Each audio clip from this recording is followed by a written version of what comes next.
happy to say that those threats and lawsuits so far have been unsuccessful.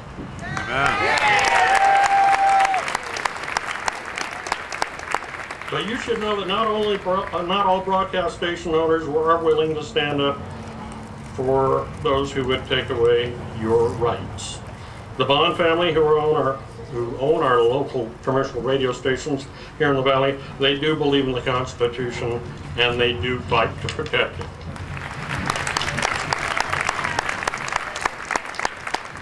Now, for those who say the Constitution is a living document and should change with the times, may I remind you,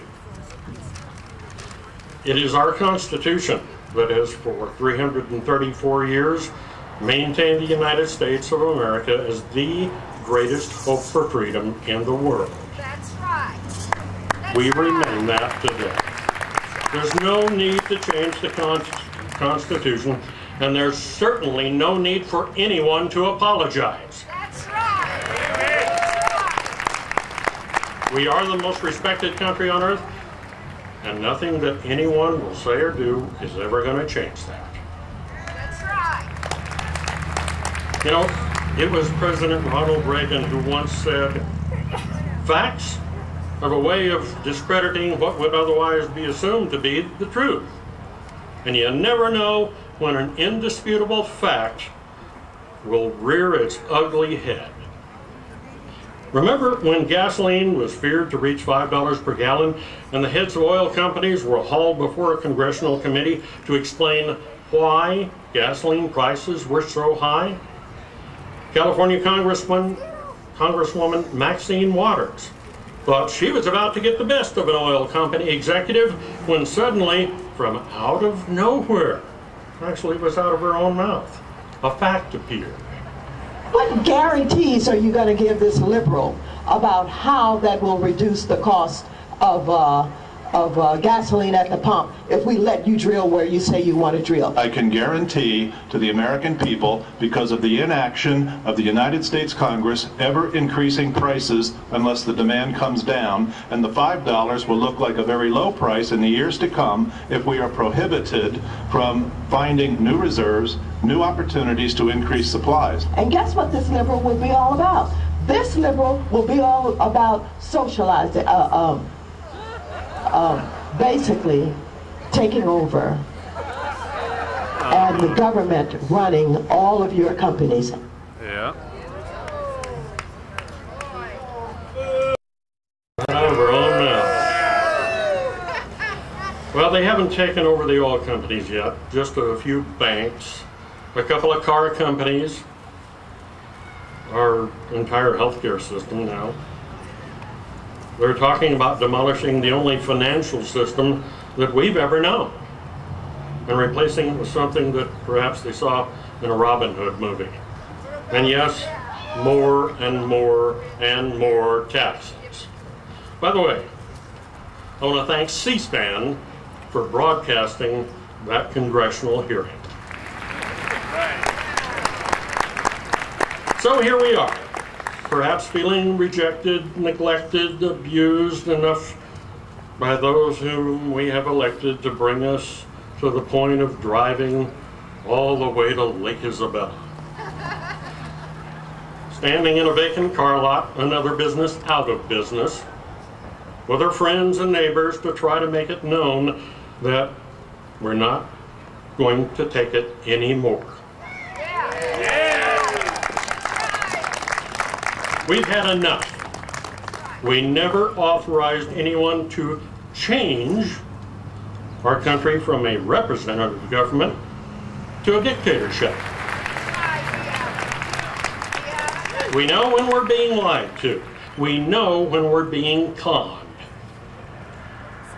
So what? If Fox News has more viewers than any other news network combined, and Rush Limbaugh has more listeners than any other radio program in the world, neither has changed what most of us already determined for ourselves a long, long time ago, that it is time for a different kind of change. Yes! Yes! And that doesn't just come from Fox. This came from CNN. How dare they? President Obama, Democratic leaders have candidate Obama pledged to, quote, broadcast healthcare negotiations on C-SPAN so that the American people can see what the choices are, unquote. President Obama hasn't even made a token effort to keep his campaign promises of more openness and transparency in government. It was all just another lie that was told in order to get elected. The head of C-SPAN wrote a letter, asked Congress to, quote, open all the important negotiations, including any conference committee meetings, to electronic media coverage, unquote. When White House Press Secretary Robert Gibbs was asked whether the administration would support televising the negotiations, he refused to answer, instead mumbling something about, I haven't seen the letter. That wasn't the question, Mr. Gibbs. You either support openness or you don't. The Democrats insist this is all on the up and up, with House Speaker Nancy Pelosi saying, quote, there's never been a more open process for any legislation, unquote. Oh, really? This is the same Nancy Pelosi who, you may recall, after becoming Speaker in 2006, promised the Democrats would have, quote, the most honest, most open, and most ethical Congress in history, unquote. Here's hoping the voters remember some of this crap when the midterm elections roll around later this year.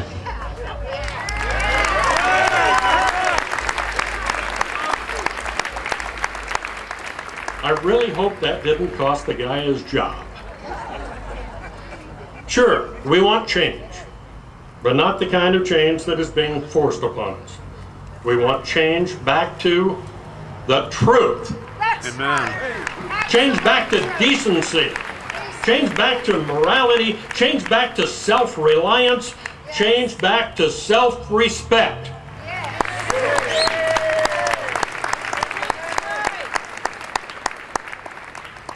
Recently, Senator Roy Ashburn was caught driving intoxicated after leaving a gay bar.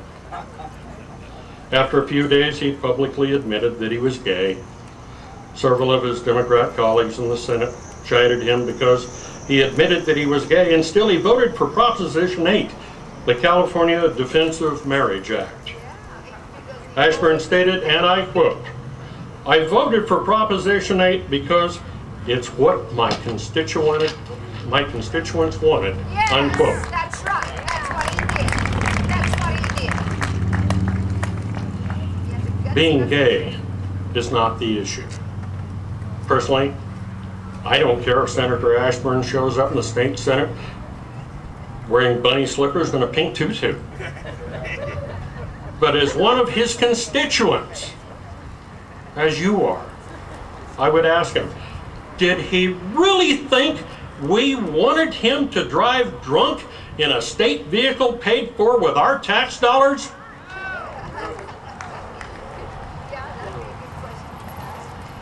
This isn't about just Democrats that are in office.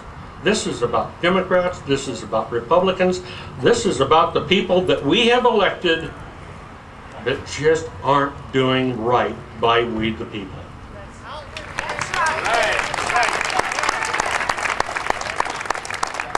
And as for Mr. Ashburn, I know he won't worry because he will not be alone.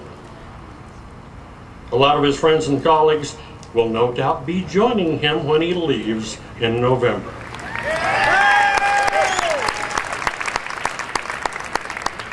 Ladies and gentlemen, today at what is just one of thousands of Tea Party events throughout the United States, we are truly honored by your presence. For it is the wishes of we the people that are important, not power-hungry politicians. Please join with your friends and neighbors on this next and every future election day in returning us to a nation of the people, governed by the people, and for the people. I thank you for being a part of what is hopefully only our first Tea Party. May we forever remain one nation under God. Thank you.